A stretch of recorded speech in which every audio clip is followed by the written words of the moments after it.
Welcome in, friends. Today, I am feeling like the collective needs a little help in their shadow work journey. So, that is what we're going to do with my shadow work oracle cards. So, clearing the space of any energies that are unnecessary.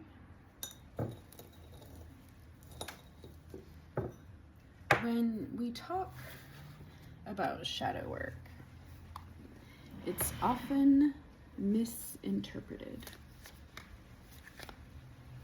to be a bad thing. What hides in our shadows is not always bad.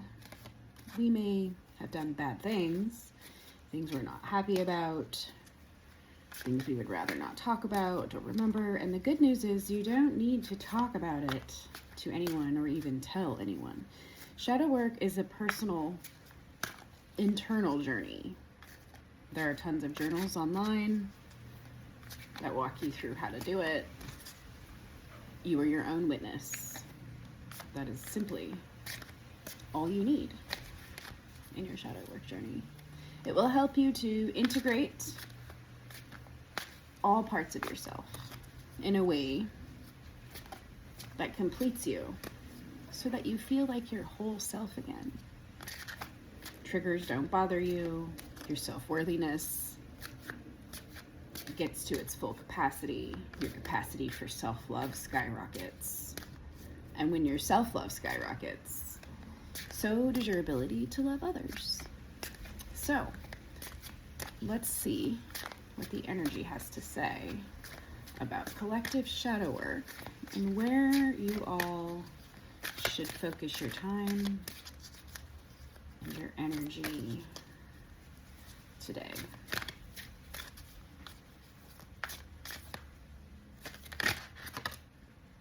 So the first one we have is escapism. It says, detach from daily struggles and relax, but don't use it as a form of avoidance. So, escapism.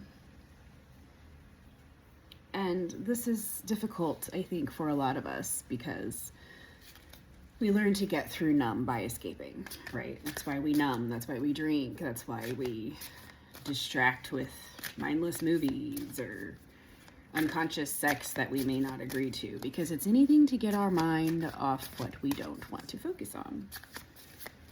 So let's avoid escapism, detach from the struggle, but don't use it as a form of avoidance. So we had a few here pop out. We have arrogance, not seeing flaws hinders growth, no limits to learn and improve.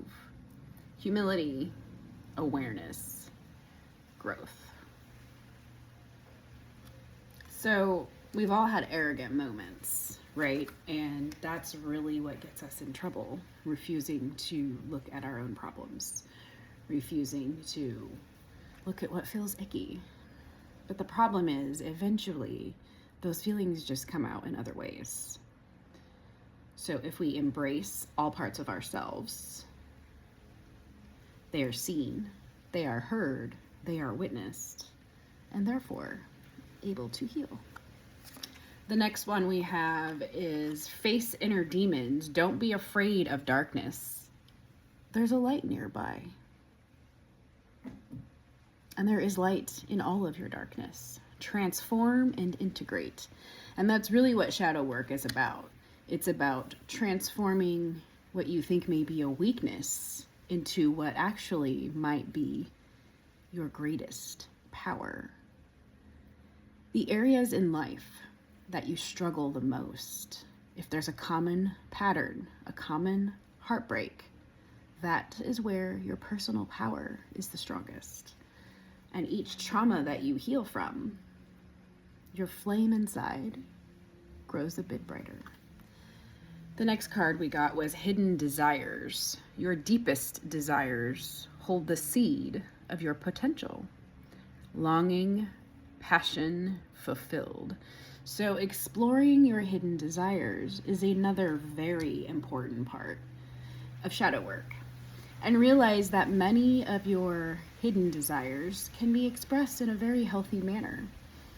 For example, when I was in my 30s, my therapist tells me, you actually are kind of abusive and controlling, and that's emotional abuse, and that's a thing. So I had to take a hard look at myself and be like, wow, I'm not calling her names or pushing her, but I'm still making her cry with the things that I'm saying. So I needed to learn to be less controlling and more considerate.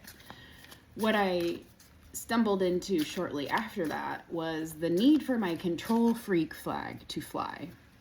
I discovered the BDSM lifestyle, and guess what? You can control people in a consensual, relational manner. So that was how I embraced my shadow side for many years. And that's just one example of how you can do it so that you can become whole. You can do those things. It just needs to be with consent. For example, for people that cheat.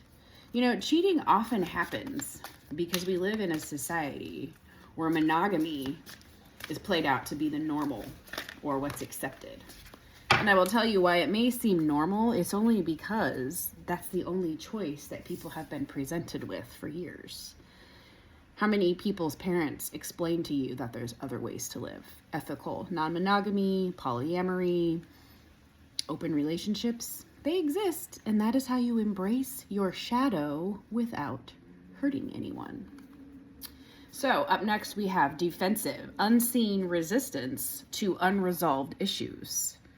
Explore with curiosity, reflection, acceptance, growth.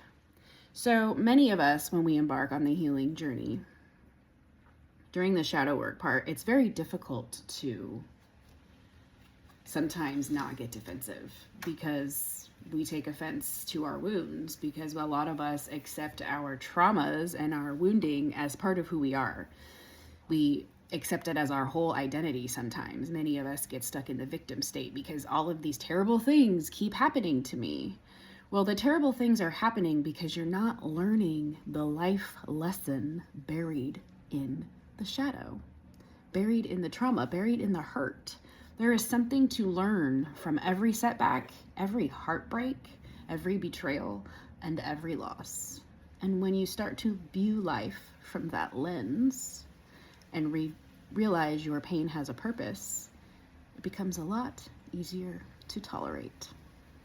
So the final card that I'm going to discuss today is Embrace the Void. Your true potential is waiting to be discovered. It's hiding in your shadows. Emptiness, creative power. So when you get into the void, this is probably where a lot of you are at right now, is what I'm feeling.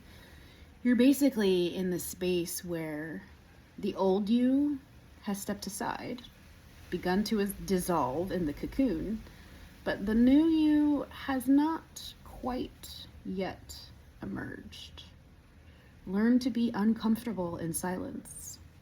View the unknown as a mysterious adventure rather than something scary or chaotic. Breathe into the peace. Breathe into the stillness. Meditate, and your heart will soon reveal what was hiding after the void. Have a great day, guys. I'll be back soon with more.